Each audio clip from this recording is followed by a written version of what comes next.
할렐루야. 하나님께서 오늘도 우리 함께 하십니다. 더 복되고 귀한 것으로 주님께 채우시기를 주님의 이름으로 축원합니다. 오늘 마태복음 말씀 가지고요, 내 인생의 주인을 바꿀 용기라는 제목으로 같이 은혜를 나눕니다. 우리가 물건 하나 살 때는요, 굉장히 이렇게 많이 비교를 하죠. 어디가 사는 게 더 좋을까? 또는 이게 정말 꼭 나한테 필요할까? 제품 설명을 읽어보기도 하고 사용한 사람들의 후기를 막 들여다보기도 합니다. 식당을 갈 때도 사실은 많이 그것을 참고하는 것 같아요. 사람들이 거기 뭐 맛이 있냐, 깨끗하냐, 어쩌냐, 뭐 그 후기들을 많이 보죠. 이제 오랫동안 써야 될 물건이나 또 내 몸에 들어갈 어떤 약이나 그런 거 볼 때는 더 신중하죠. 이게 정말로 필요한 건가? 아니면 여러 선택지 중에 가장 좋은 건가? 뭐 이게 가성비 있나? 그걸 막 따져봅니다. 정말로 많이 따져요. 그런데 여러분, 우리 인생을 맡길 신앙의 대상에 대해서 여러분 한번 따져보셨나요? 내 인생을 맡겨야 될 신앙의 대상입니다. 아니요, 내 인생뿐만 아니라 우리 자녀들, 우리 자녀손들에 이르기까지, 우리 가문에 이르기까지 그것을 맡겨야 될 신앙의 대상이에요. 근데 여러분 얼마나 그걸 어떻게 보셨나요? 단순히 뭐 그냥 물건 하나 고르는 거하고는 비교할 수 없겠죠. 신앙의 선택이라는 것은요, 인생의 방향이 결정되기 때문이고, 나와 내 가족의 영원한 시간이 결정되기 때문이에요. 그래서 우리는요, 예수님 믿고 따르면서 우리는 분명히 물어야 될 게 있습니다. 그게 무엇인가 하면, 내가 믿는 예수님은 누구신가 하는 거예요. 여러분, 내가 믿는 예수님에 대해서 설명하실 수 있나요? 계속해서 지금 몇 주에 걸쳐서 예수님에 대해서 제가 말씀하고 있잖아요. 다 잊어버리셨나 보다. 아니야, 전혀 기억이 안 나세요? 다시 할까요? 조금 몇 주? 지금 계속해서 제가 하나님에 대해서 말씀드렸었어요. 그 다음에 지금 예수님에 대해서 지금 말씀드리고 있잖아요. 예수님에 대해서 지금 계속 얘기하고 있는데, 우리가 그 예수님에 대해서요, 나의 인생을 걸은 그 신앙의 대상이기 때문에 그것에 대해서 정확히 알아야 되는 거예요. 왜냐하면 그것은요, 내가 죽고 사는 문제이기 때문입니다. 내 영혼이 죽느냐 사느냐 하는 문제예요. 그냥 밥 먹으러 갔는데 맛이 없어, 다음에 좀 맛있는 데로 가지 뭐, 그 정도 아니잖아요. 내 인생 또는 우리 자녀들 또는 우리 가문이 앞으로 어떻게 될 것인가, 그것을 결정하는 일이거든요. 예수님을 우리가 정확하게 알아야 되는데, 그 전에 우리가 알아야 될 것이 한 가지 있는데, 그게 뭐냐면 바로 나 자신을 알아야 됩니다. 내가 누구인가, 어떤 존재인가, 예수님이 왜 꼭 필요한지를 깨닫기 위해서는요, 나도 알아야 돼요. 성경에서는요, 저와 여러분들에 대해서 정확하게 얘기하고 있어요. 뭐라고 말하냐면, 우리는 죄인이다라고 얘기하고 있는 거죠. 아담과 하와가 선악을 알게 하는 나무의 과실을 따먹으면서부터 우리는 죄인이 되었어요. 그리고 또 율법으로는요, 그 누구도 의롭게 될 수 없다고 성경에서 이야기하고 있습니다. 그 죄의 삭은요, 죽음이라고 그랬죠. 죄의 삭은 사망이라고 그랬어요. 그래서 그 죽음을요, 그 누구도 피할 수 없고요, 그 죽음 이후에 있는 심판도 그 누구도 피할 수 없다라고 성경은 이야기하고 있어요. 우리가 스스로 그것에 대해서 깨닫든지 인지하든지 인지하지 못하든지 간에 지금은요, 우리는 영적으로 위급한 상태예요. 예수 그리스도가 만약에 없다면 말입니다. 예수 그리스도가 없다면 우리는 죄인이고요, 그 어떤 것으로도 의로워질 수 없고요, 죄의 값은 사망이기 때문에 죽을 수밖에 없고요, 죽어서까지도 지옥에 갈 수밖에 없는 것이 예수 그리스도가 없는 인간들의 상황이라는 거죠. 그런데 감사한 것은요, 우리가 다시 살 수 있는 길이 있다는 거잖아요. 그 길이 바로 예수 그리스도라는 거예요. 죄인이었던 저와 여러분들을 위해서 십자가를 지신 예수님, 우리 하나님의 진노에서 건지신 그리스도, 죽음을 다시 넘어서 다시 사신 생명의 주님, 그분이 바로 우리 구원의 유일한 길이라는 것을 우리는 기억해야 될 줄로 믿으시기 바랍니다. 그런데 그 예수님이요, 그냥 우리가 단순히 알아요, 알아요, 그 정도로 해서는 안 된다는 거죠. 왜냐하면요, 예수님께서 묻습니다. 너희는 나를 누구라 하느냐 라고 묻는 거예요. 제자들에게만 묻습니까? 아니에요. 오늘 이 아침에 저와 여러분들에게 하나님께서 다시 한번 묻는 줄로 믿으시기 바랍니다. 너희는 나를 누구라 하느냐라고 예수님께서 묻고 계시는 거예요. 여러분들의 그 대답, 여러분들의 대답은 무엇입니까? 여러분 어떻게 대답하시겠어요? 이제 우리가요, 베드로처럼 고백할 차례예요. 주는 그리스도시요 살아계신 하나님의 아들이십니다. 주는 그리스도시요 살아계신 하나님의 아들이라고 우리가 고백해야 된다는 거죠. 특별히 예수님, 내 삶의 주인이 되어 주시옵소서라는, 내 삶의 주인이 되어 주시오라는 그런 고백이 저와 여러분 가운데 함께하기를 주님의 이름으로 축원합니다.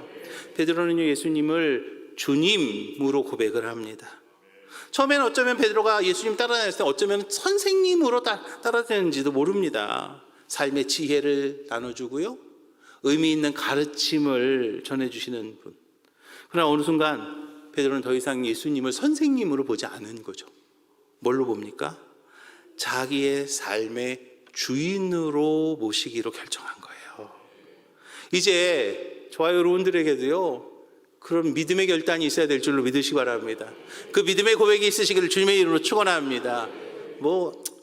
그냥 목사님, 우리 와이프가요, 가정의 평화를 위해서요, 오라 그래서 왔어요. 그렇게 오신 분도 계실지도 모르겠어요. 그냥 어려서부터 다녔으니까 그냥 주일날 아무것도 안 하면, 일요일 아무것도 안 하면 그냥 심심해서 그냥 왔어요. 교회 바뀌었다니까 그냥 궁금해서 한번 왔어요. 그러실 수도 있어요. 괜찮아요. 그러실 수도 있어요. 그런데 이제는요, 하나님께서 저와 여러분들이 물어보시는 그 질문에 정확하게 답하실 수 있어야 된다는 거죠. 뭐라고요? 주는 그리스도시요 살아계신 하나님의 아들이십니다. 사도 바울도 똑같이 예수님을 주로 고백을 합니다. 그는 자신의 인생을 맡깁니다. 예수님이요, 똑같이 우리에게도 그 고백을 원하시는 거예요. 뭐라고요? 예수님이 우리의 주인이 되기를 원하시는 거예요. 선생님하고 주인은요, 분명히 다릅니다. 선생님은 지식을 주기도 하고 가르침을 통해서 깨달음을 주기도 합니다. 그런데 받아들이는 사람들은요, 그 가르침을 받아들일 때도 있고 어떤 때는 그냥 흘려버릴 때도 있어요. 그러나 주인은 다릅니다. 주인의 말은요, 뭐예요? 법입니다. 주인의 말은요, 명령이에요. 주인의 말은요, 삶의 방향이 되어야 된다는 거죠. 그래서 베드로는 예수님의 말씀을 선택 가능한 어떤 조언 정도가 아니라 반드시 순종해야 될 주인의 말씀으로 받아들인 거죠. 그가 주님이라고 부르거든요. 그 주님이라고 불렀을 때 자신의 삶을 예수님한테 바뀐다는 거예요. 주인이 계시는 인생에는요, 질서가 있는 것을 믿으시기 바랍니다. 하나님은요, 질서의 하나님이세요. 천지가 혼돈스러울 때, 천지를 창조하실 때 하나님께서 어떻게 천지를 창조하셨냐면 질서를 부여하시면서 낮과 밤을 구분하시고 또 궁창과 뭇을 구분하시면서, 그러면서 하나님께서는요, 질서를 부여하신 거예요. 그러면서 천지를 창조하셨기 때문에 하나님은요, 질서의 하나님이시라는 거죠. 그래서 그 질서가 생기지 않으면, 교회도 마찬가지예요. 질서가 정확하지 않으면요, 도대체 이건 산으로 가는 거예요. 우리의 삶도 마찬가지입니다. 하나님께서 우리를 창조하셨기 때문에 우리의 삶에 질서가 있어야 되는 거예요. 그렇게 되면 방향성이 바르게 잡혀지는 거죠. 주님의 뜻이 나의 뜻이 되는 거고, 주님의 말씀이 나의 행동의 기준이 되는 거예요. 나의 생각, 나의 마음, 나의 시간까지도 주님의 소유가 되는 거죠. 그런데 여러분, 지금 나의 현실은 어떤가요? 우리의 현실은 어때요? 나 크리스찬이에요. 나 교회 다녀요. 나 예수 믿어요. 심지어 나 집사예요. 나 권사예요. 막. 그렇게 얘기하면서요, 여전히 내 뜻이 우선입니다. 주님의 말씀에 대해서는 선택적인 교훈처럼 그냥 흘려보낼 때가 많아요. 예수님의 그 마음보다는 내 마음에, 내 생각에 그게 앞서는 그런 모습들을 이야기해요. 그래서 성경은요, 그런 모습을요 이렇게 얘기합니다. 예레미야 17장에서요, 만물보다 거짓되고 심히 부패한 것은 마음이라 능히 누가 이를 알겠느냐, 누가 능히 이를 알겠느냐, 그렇게 성경은요 우리를 책망해요. 로마서 8장에서도 말합니다. 육신의 생각은 하나님과 원수가 되는 이는 하나님의 법에 굴복하지 아니할 뿐만 아니라 할 수도 없음이라 라고 말하죠. 우리가 이렇게 타락한 이유는요 다른 거 아니에요. 진짜 주인을 거부하고 나 자신이나 세상을 주인 삼았기 때문이에요. 주인이 바르지 않으니까 흔들리는 거죠. 주인이 바르지 않으니까 공허한 겁니다. 주인이 바르지 않으니까 질서가 없는 거예요. 그러다 보니까 방황하는 거죠. 그렇기 때문에 우리는요 다시 예수님을 내 삶의 중심에 모셔야 될 줄로 믿으시기 바랍니다. 예수님이 주인 되는 인생, 예수님이 주인 되는 인생은요 분명한 질서가 생기는 것이고요, 그 질서에 의해서, 하나님의 질서에 의해서 우리가요 복된 인생을 살아가게 될 줄로 믿으시기 바랍니다. 그 예수님께서요 우리에게 묻습니다. 제자들에게 물었어요. 먼저 너희는 나를 누구라 하느냐라고 묻잖아요. 베드로는요 이렇게 얘기합니다. 주는 그리스도이십니다. 이 표현이요 그냥 여러분 학습에서 나온 건가요? 뭐 외워가지고 된가요? 아닙니다.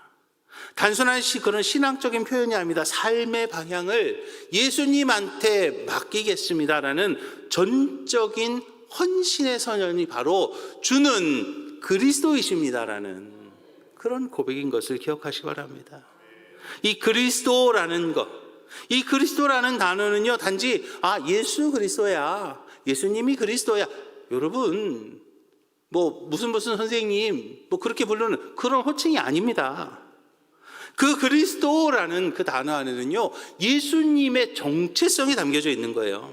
인류의 죄를 해결하기 위해서 이 땅에 오신 분이시고요, 하나님과 우리 사이의 그 장벽, 죄로 인한 그 장벽을 허물어서 화해의 길을 여신다 라는 그 뜻이 어디에 들어있는 거예요?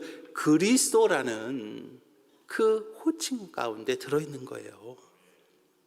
그러면서 이제 우리 절망 속에 헤매는 우리들에게 새로운 소망의 길, 다시 하나님과 소통할 수 있는 그 길, 이제 우리가 더 이상 지옥 가지 않고 죄의 문제를 해결하고 지옥 가지 않고 어디요? 천국 갈 수 있는 그 길을 열어주신 그분이 바로 예수 그리스도라는 것을 이야기하고 있는 것이죠. 사랑하는 목천교회 성도 여러분, 예수님만이 우리가 가야 될 유일한 길이라는 것, 그것을 기억하시기를 주님의 이름 부탁을 드립니다. 예수님은요 우리가 가야 할 유일한 길이라는 거예요. 왜냐하면 오직 예수님만이 그 길을 열 수 있는데요, 먼저는 죄의 사슬에서 우리를 풀어주시는 그 길을 예수님이 열어주시는 것을 믿으시기 바랍니다. 이 땅의 모든 문제는 결국 죄에서부터 시작이 됐습니다. 예수님 우리 죄를 대신 짊어지셨고요, 십자가를 향해 걸어가셨어요. 주님은 죄와 고통 속에 있는 우리를 자유의 길로 인도하셨죠. 죄의 사슬에서 우리를 풀어주시는 그 길은요 오직 예수, 할렐루야, 예수님만이 인도하시는 거예요. 또 하나님과의 단절을 회복하는 화해의 길이 예수님을 통해서 열린다는 거죠. 죄 때문에 하나님과 우리 사이에요 그 길이요 단절이 되었습니다. 하나님께서 아담아 하고 부르시면은요 아담이 들었습니다. 그리고 하나님이라고 부르면은요 아담이 외치는 기도가 하나님 앞에 그대로 올라갔었어요. 그런데 뭘 먹었어요? 선악을 알게 하는 나무의 실과를 먹으면서 거기서 뭘 했어요? 죄가 들어옵니다. 하나님과 나 사이에 그 죄라는 것이 막아버리는 거죠. 이제 더 이상 하나님의 음성이 우리에게 내려오지 않습니다. 그리고 인간이 하나님을 부르는데 그 죄에 막혀서 하나님과 소통하지 못하는 거예요. 그런데 예수님께서 이 땅에 오셔서 십자가 달려 돌아가시면서 나의 그 죄의 문제를 다 담당해 주셨어요. 이제 그 죄의 문제가 무너지면서 하나님과 나 사이에, 하나님과 인간 사이에 그 소통의 길, 화해의 길이 열리게 된 것을 믿으시기 바랍니다.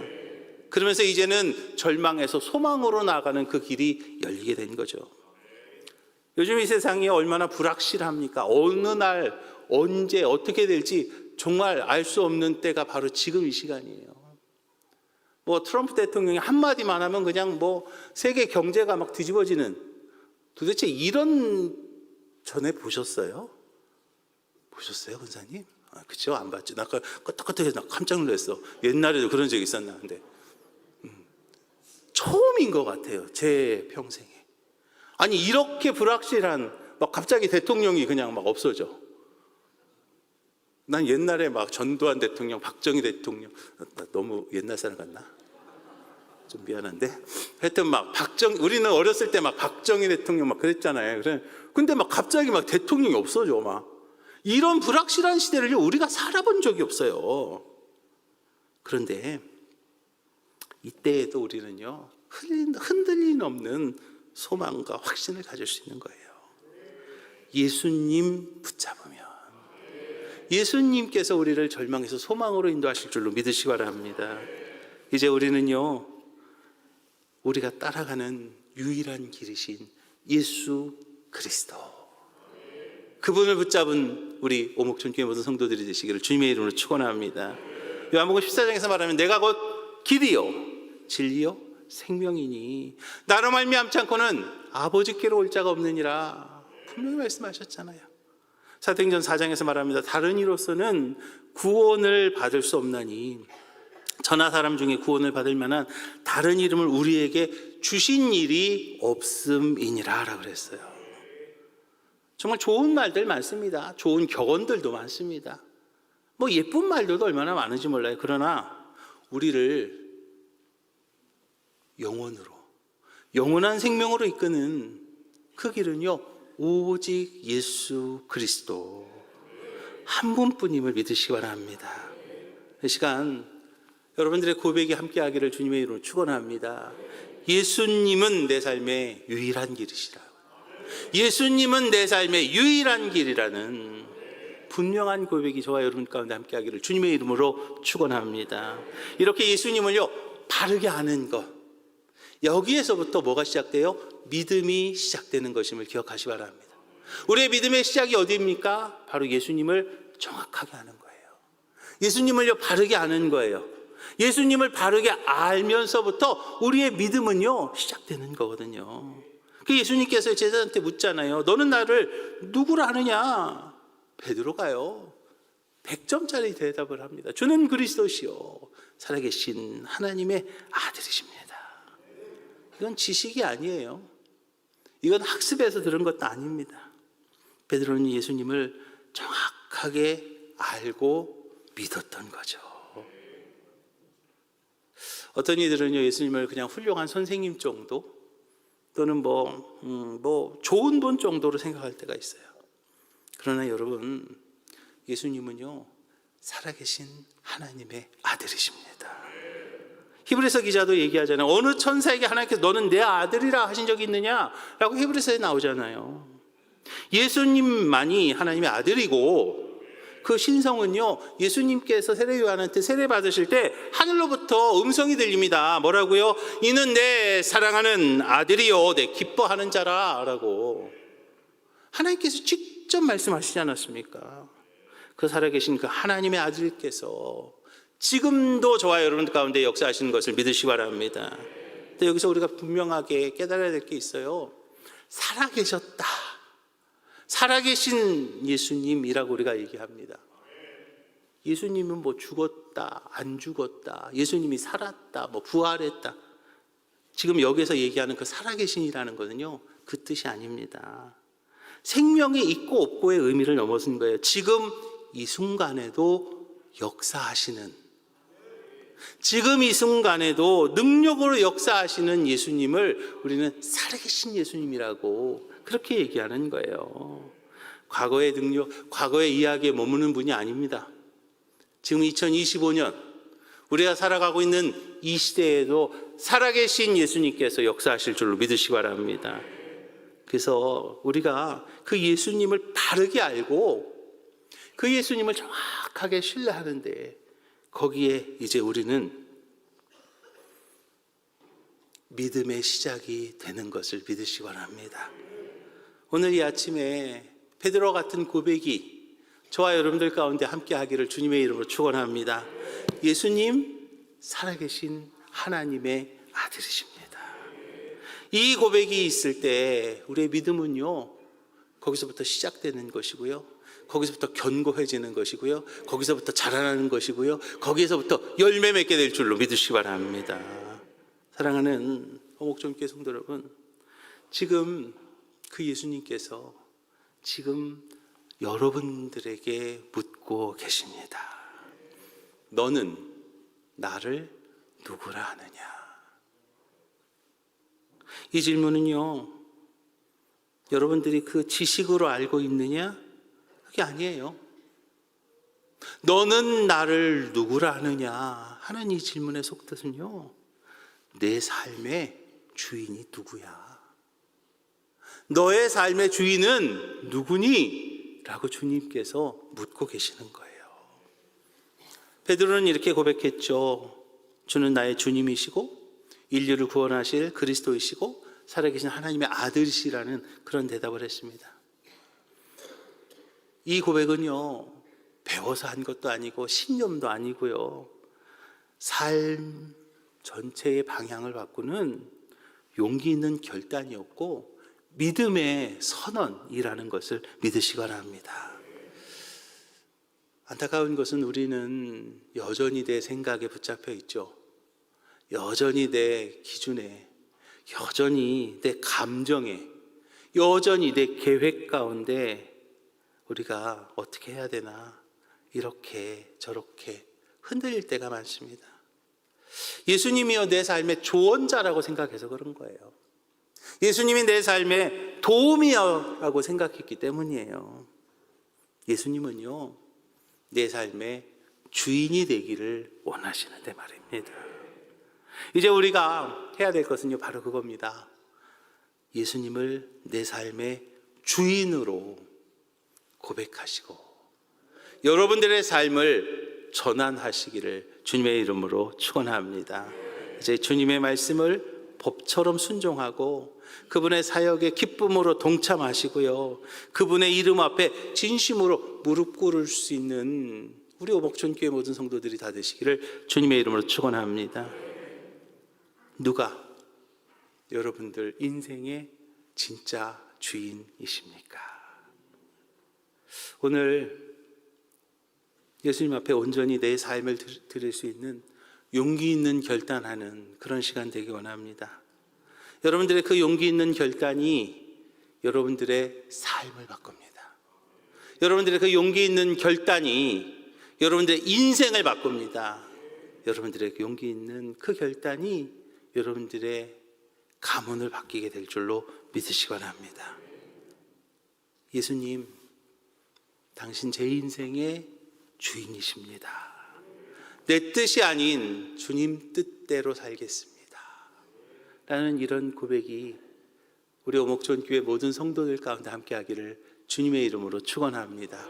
그 용기 있는 결단으로 여러분들의 삶은 반드시 바뀌게 될 줄로 믿으시기 바랍니다.